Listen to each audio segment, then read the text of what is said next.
Thank you for having me in this space.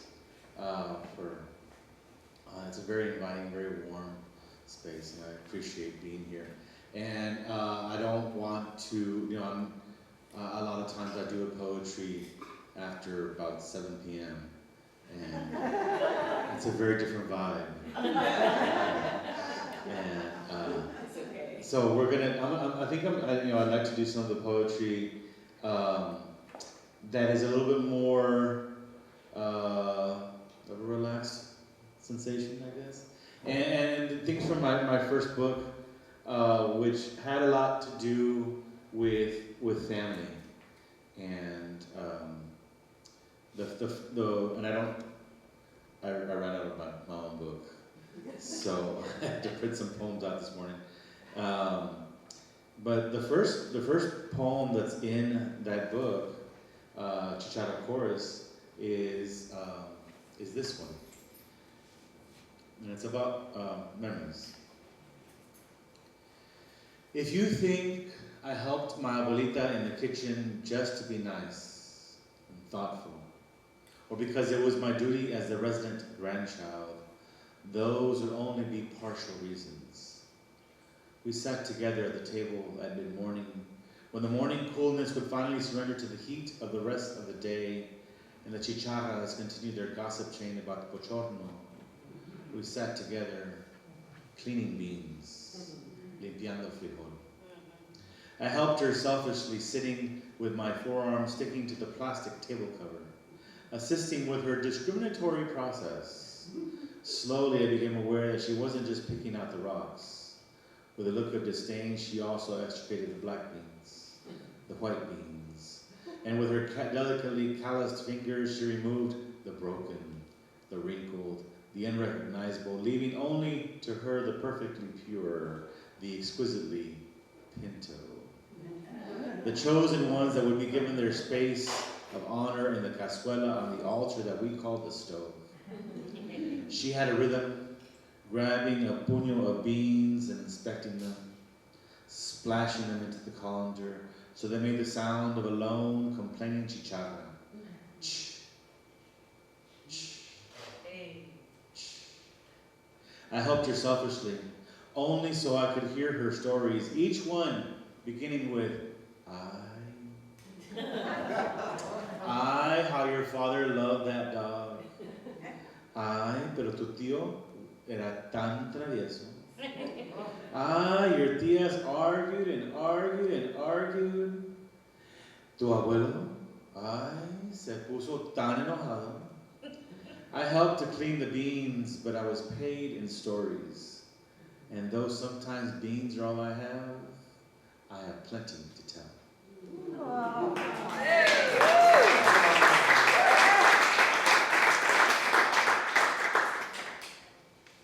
So keeping on that family theme, I wrote this one. I'm not sure how familiar you are with Seamus Heaney, the Irish poet.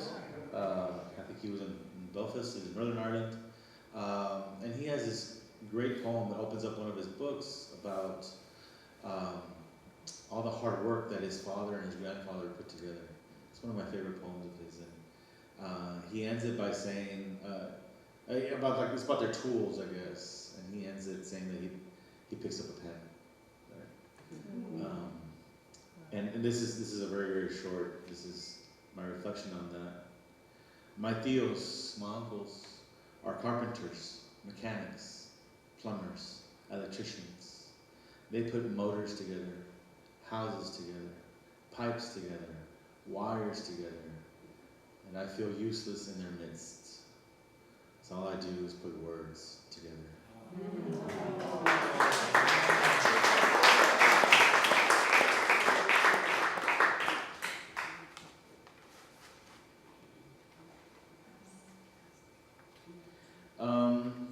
I have some poems in this book that are also memories of. I mean, I guess all poems are memories, right? But this particular one, this is from memories of being with my children on weekends, and we'd have to, best things that we could do is go to a park. and this one's called Breckenridge Park. The grass here is watered with Shasta Cola, Capri Sun, and Miller Lite.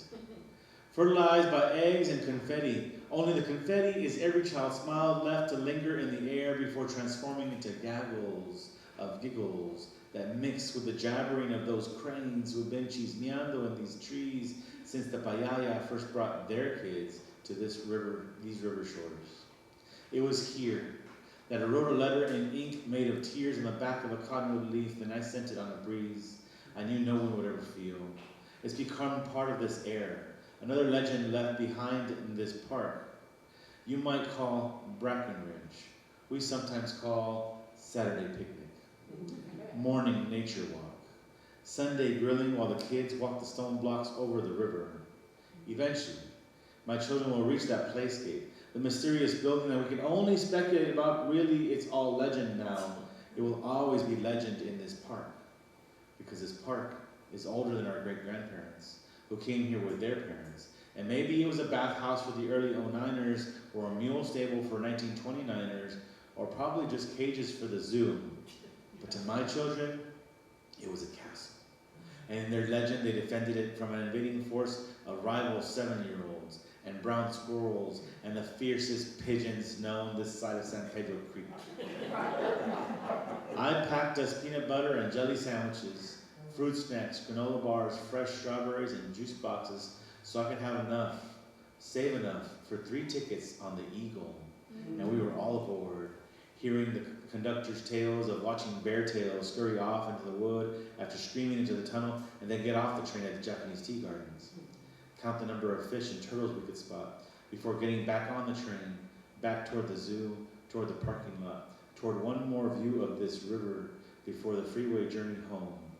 And I hope that they remember this legend, how this park always smells like fajitas and felicidades, sounds like squeaky wings and squawking birds, tastes like the pecans we just picked up and cracked open, feels like a breeze that only exists here.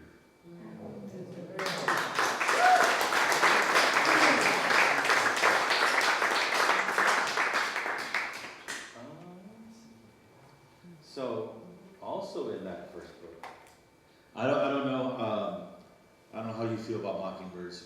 We like mockingbirds. I love mockingbirds. I heard one this morning. It was beautiful.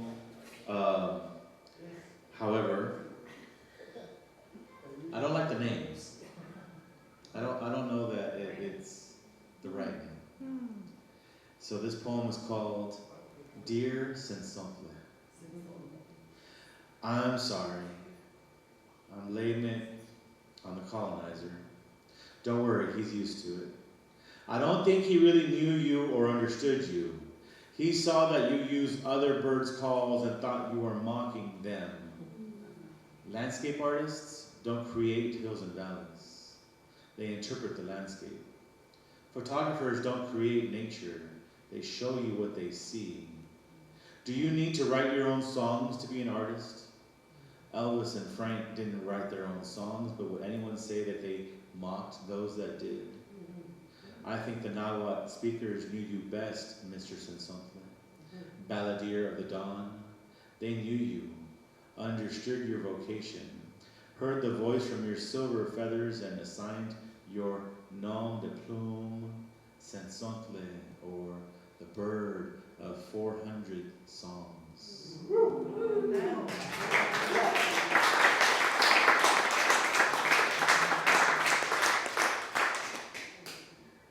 Yeah, it was kind of unfair, isn't it? Mockingbird, no. Sensemble. From now on, Sensemble. And you can spell with a C, with an S, I don't know, they never decided how to spell that. I've seen all the multiple kinds of ways. Sensemble. Or Sensemble. My grandmother would teach them, you're not allowed to keep mockingbirds in Texas, I know that. But my grandmother lived in Mexico. So she would have one, and then she would whistle at them, and they'd whistle back. They learned her songs, right?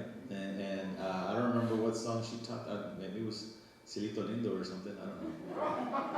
Volver, maybe. Depends. But she would, and then my dad claimed that they would sing better if it had those chili piquins. And they eat those. They do like to eat those, and said, well, that's why they sing so well. You know, they have that chiles. You know. But anyhow, I kind of lost my place. I recently wrote this poem for the ekphrastic poetry celebration and contest. And ekphrastic poetry is a kind of poetry that you do after observing a work of art. So it's not really telling the story of the art, but just what you're inspired by seeing that work of art. And I got permission to walk the entire Magnay to find the piece that would speak to me. And my wife and I went there on a Sunday afternoon. Probably the last Sunday afternoon that we had to do this because it was due like the next week. So we're gonna make a quick walk around the museum. And I went to the Rasquache exhibit that Tomasi Barri Frausto has curated and added to, I guess, or helped with, I guess. It's inspired by one of his works. And there was this piece in there, and it's a scene. It looks very, very South Texas. And it's a wraparound house with a wraparound porch, and in that house, on that porch, there's a table, and there's a man cutting watermelon, and then handing it out to everybody. And there's people eating watermelon all over the porch, and even in front of the house. And that just kind of triggered a memory for me. So the work is called Sandia/Watermelon. It's by, her last name is Lomas Garza, and I feel like it was originally just called Sandia. Somebody added the watermelon later. It's okay, it's okay. So this poem's called Some Say Sandia. There are many ways in which to cut a sandia.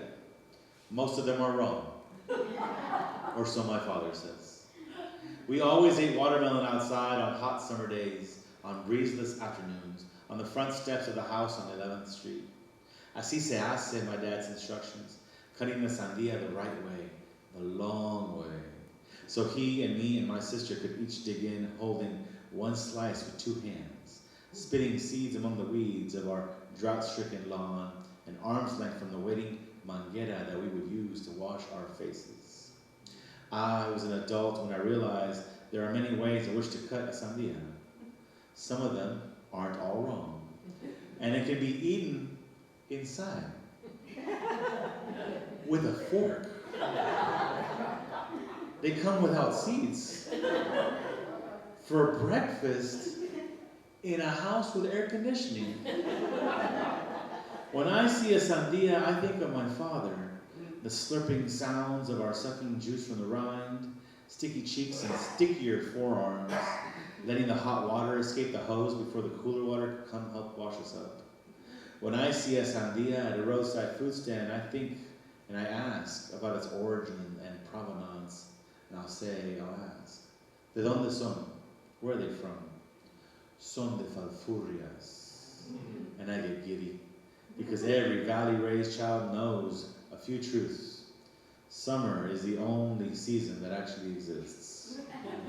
Chicharras only sing one song, and the best sandias come from Falfurrias. The best sandias are to be shared with family, with friends, on summer days, on summer nights, and cut however you choose.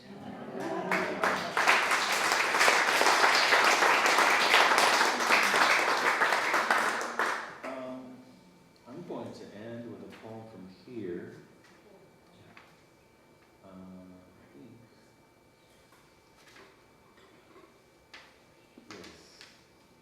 So, there is nature in this poem, and a butterfly that you might recognize.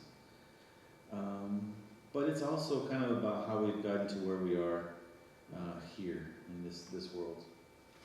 Many of us. Which is the immigrant experience.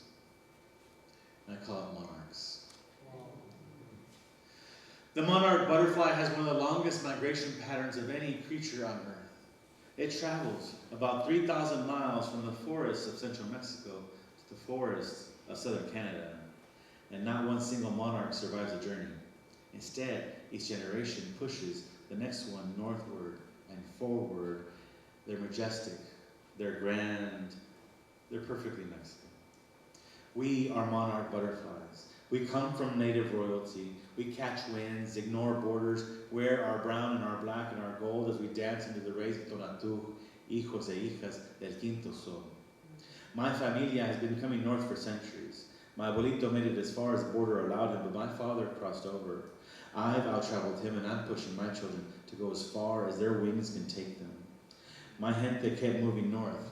Dallas, Chicago, Detroit, never making a round trip. Instead, each generation left behind tombstones as stepping stones for the rest to follow.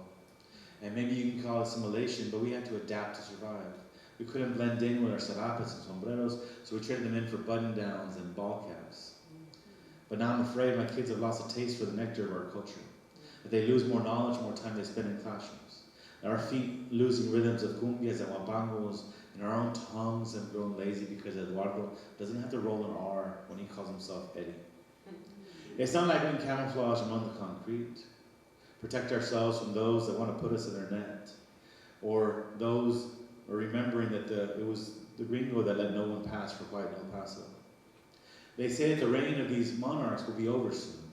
Their old roofs have been replaced by new retail shops. There's literally no place for them to call home as they move north. Soon they'll only exist in captivity as caged butterflies. The Mexica believed that each butterfly was the soul of an ancestor. And if our ancestors can't find places to rest in this country, what hope is there for us? How can they visit us if they can't find us? Imagine Dia de los Muertos without any muertos. I woke up every morning in a country whose president called my father a criminal. But my father's royalty, and you can't command a monarch. The journey is not over. The monarchs are coming back in bigger numbers. We can't be kept in captivity. Our kids can't stay caged. You can't send us back to a cocoon. If we have wings, we will fly. We will adapt. We will call this place home so our ancestors will know where to find us. Wow. Thank you.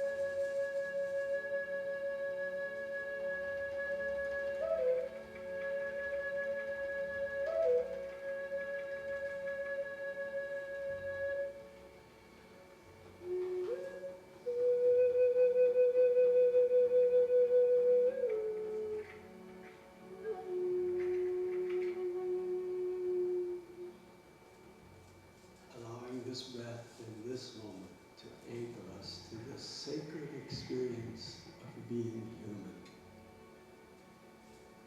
This human experience of being sacred.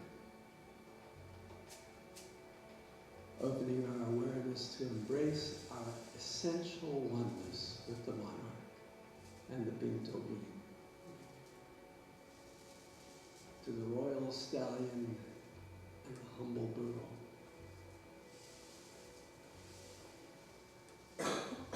Feeling it is all holy, every rock, every tree, every two-legged, every four-legged. Feeling our deep connection to all of creation. Knowing we can never be truly separate from the wonder of creation except in our own minds. And in this moment, we release any sense of separation and feel our oneness with those in this room, with those living in the Ukraine, Gaza, and the west side of San Antonio, and the north side, For deep inside, we are one.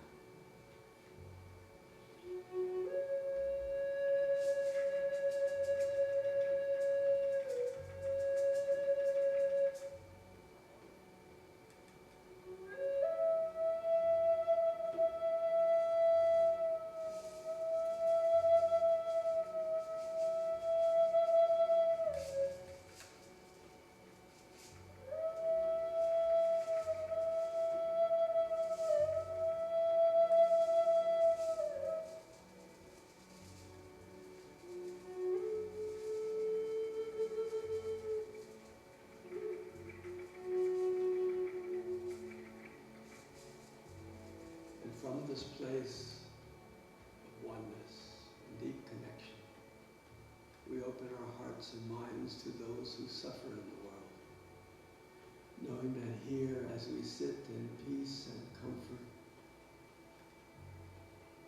we have room to embrace those who are living in war-torn areas, or living with hatred in their hearts.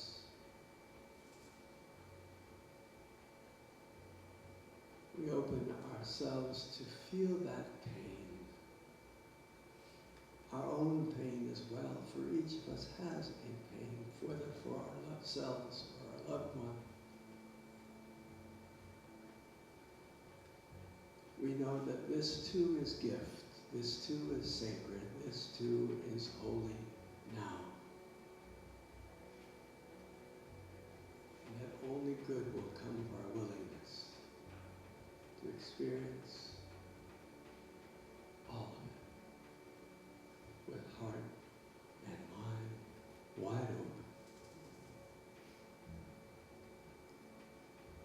We remember we are one.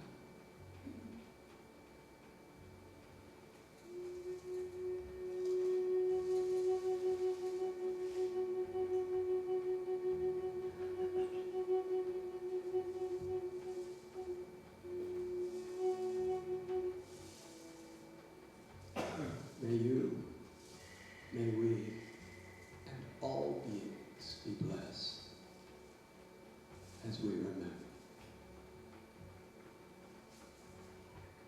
And so it